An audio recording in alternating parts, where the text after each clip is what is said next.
Hello and welcome to Conscious TV. My name is Iain McNay and we have another programme in our series called Life Changes. And today we have a guest in the studio, Persephone Arbour. Hello Persephone. And we're going to talk about Persephone's life, and not just about her life, but about the many changes she's had and how those changes have come about and how it's felt and how they've worked out, because Persephone has done many fascinating things in different parts of the world. I've actually known Persephone for about, over 20 years now. We were both living in a community together in northern Italy, the International Academy of Meditation, it was known. That was another adventure in my life. And we've stayed in contact over the years since then. And I've always been quite fascinated by Persephone's spirit. And that really brings me around to the first question. You've always, like many people in this series, you've had a great spirit. And when things have appeared to be adverse, you've kind of pulled yourself up and got on with life. And I wonder, did you feel you had that in your childhood, or was it something that developed in your later life? No, definitely. I had it as a child. I had very, very supportive parents who spoiled me, actually. I was an only child until I was 8.5, so I had a long time of their undivided attention. And I think they gave me a certain self-confidence that has really been fantastic. I'm also an Aries born, and Aries people, as you know, have a certain ability to grasp the tail of the tiger, I suppose. Yeah. Yeah, so when you were young, you had a certain amount of confidence, and Yes. when you fell over, you didn't sort of cry, you kind of got up and got on with the next Yes. step, so to speak. Yeah. Yes. Yeah, I think, I know we're jumping forward very quickly here, but one of the things that I was, with the draft of because you're actually writing an autobiography and you gave me a short draft to read, and one of the things that I really picked up on was when you got married, your second marriage, you just seemed to, your first marriage, you actually walked out. Yes. And you took one of your children with you. Yes. And you, well, what actually happened then when you walked out? When I walked out, well, I got from Manchester railway station down to Liverpool Street station and realised what I'd actually done, leaving my 2 older children behind. And my father was there to meet me. It was something done totally on the spur of the moment. I didn't think it through at all. I just knew I had to get away. And my father was there and took me home, to my parents' home, and I said, will you please call my then husband and say, can I come back? Huh. And the answer was no. Huh. So I'd done the unforgivable, and we've all paid for it. The children and me, we've all paid for it, but somehow it's been okay too. It's difficult to say what the balance. But you must have felt very wobbly when you were. I felt very wobbly. Yes, I think the 2 years. I did eventually get my children back, my older children, through the courts.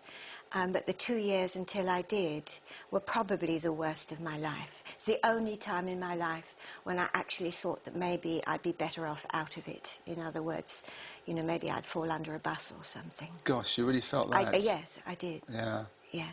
Yeah. And then on your next marriage, yes, you ended up, which you said, I think, didn't work out that well. No, not at all.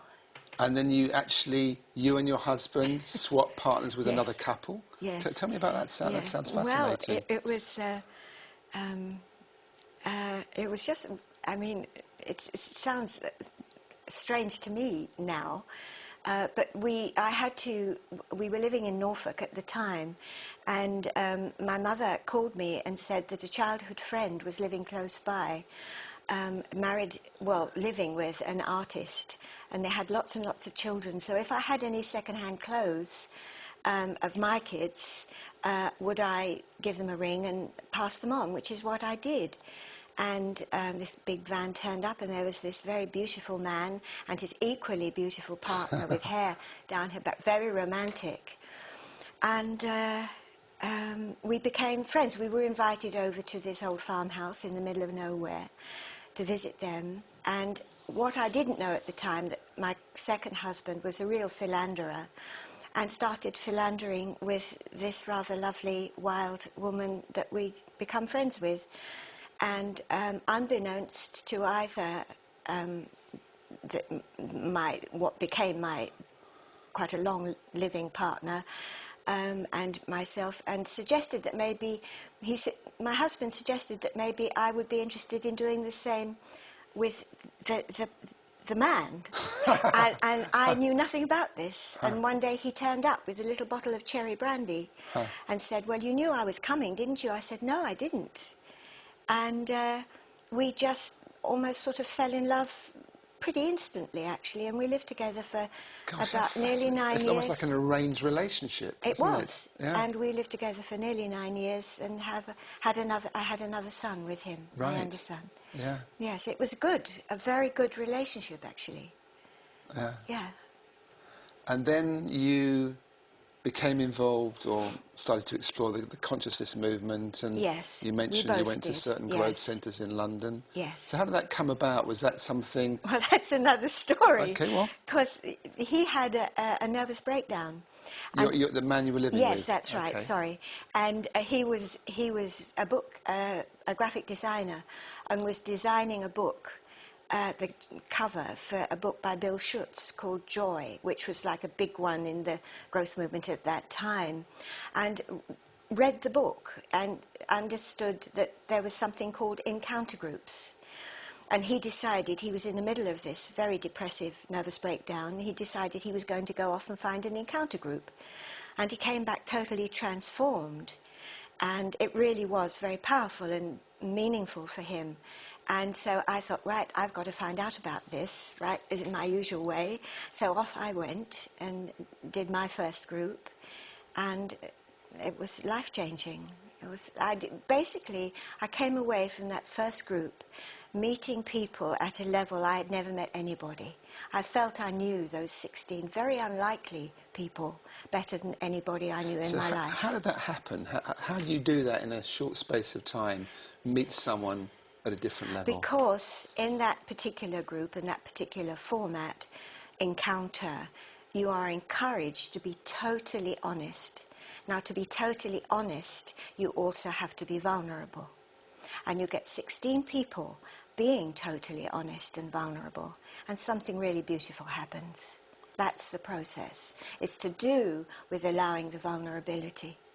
But is it not dangerous at times? If someone's really being honest, they might say quite negative things. Yes, but that isn't necessarily dangerous if it's truthful. Okay. And yes, I didn't say it was comfortable, but the outcome was brilliant. Right. Yes. Yeah. And that encouraged you to explore more areas. Yes, I wanted more. Yeah. I mean, that's actually the story of my life, which is I want more of this, whatever this happens to be.